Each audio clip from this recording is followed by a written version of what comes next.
Hillary here with Avian Behavior International and the Avian Behavior Lab, and we are going to talk about toe holds. And what better bird to talk about toe holds than Leo the hyacinth macaw with the world's longest toes. Now, I made that up, I don't actually know, but he does have really long spider toes.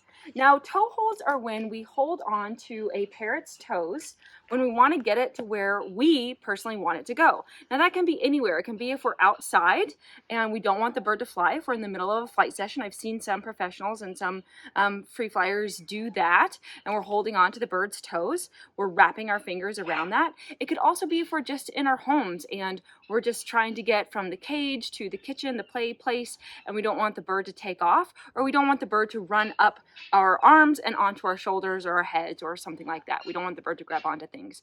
Now, there's a whole load of reasons why we use toe holds, but the most important thing to remember is that toe holds usually lead to more biting. Now, that is just kind of across the board in general, a good thing to keep in mind because we're telling the bird what we don't want it to do. We don't want it to roam around onto our hand or onto our shoulders or take off, as it were, and go someplace. So we're using what's technically called force and coercion to give that bird information about what we don't want it to do. Now, this is a really important concept because if that bird has in mind someplace more valuable to be on our hand, then it's going to give us information what it wants to do. So biting is usually what is most reinforcing because it gets us to release our hand, at least temporarily. Now, you can see Leo here is actually trained to sit on my hand pretty well. I'll go through that in a minute, but there's lots of different ways that we can give the bird information about what we would rather him do than move around. Now, positive reinforcement is kind of the name of the game here at Avian Behavior International, but if I were to show you a demonstration about what Leo would do if I were to give him a toe hold, I'm hoping he's going to show. He's usually a pretty good model for all of my terrible behavior. Let's see if we got this. Now, a toe hold is when I use my fingers to wrap on the toe here, and you can see he immediately reacts. Good job, buddy. And I'm going to release because I really don't want to get bitten by this giant beak. It's not something how I kind of want to end my day on. But you can see he immediately reacts. Now, I'm going to say that toe holds actually can work for some birds that are pretty placid, right? They wouldn't be so pervasive if they never ever worked. Here. Because sometimes they actually do. And some birds don't mind as much as they do for Leo.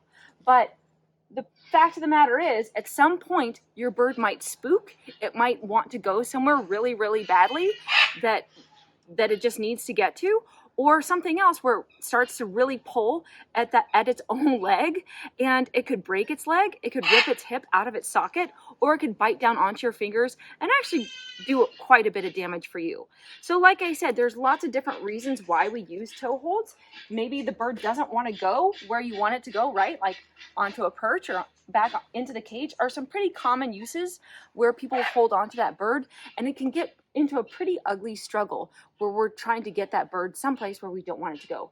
This is where we talk about using positive reinforcement so often, and in the lab we have courses upon courses about all the different ways where biting occurs in lieu of positive reinforcement shaping strategies. So we can't actually stress it enough that using positive reinforcement can really help us. Leo here is telling me kind of where he wants to go. Now, if I want to go outside safely, instead of using a toe hold, especially if I didn't want Leo to go somewhere, I would use a harness or a crate, and I would train him to do that instead, because a toe hold is not going to keep him safe. My fingers could slip through his toes, even giant toes like this. There we go. Even giant toes like this, or I could get distracted and just loosen my grip. So it's not even a safe way, even if I think I have a vice grip on his toes and I can withstand this pretty tough beak. Now, if I had a smaller bird, even a green-cheeked conure, for instance, could actually nip pretty hard, and in some cases could probably slip free. So I really wouldn't want to use a toe hold on pretty much any bird. Like I said, there are some birds out there that are kind of the poster children for toe holds, but mistakes can happen, damage can be done, and it's really important to find sustainable, long-term ways to teach your bird to get where it wants to go instead of using a forceful or a coercive method. And that's where we really recommend finding how positive reinforcement can work into your life. Now, we do have the Avian Behavior Lab. You can try it out for just $3 for 10 days.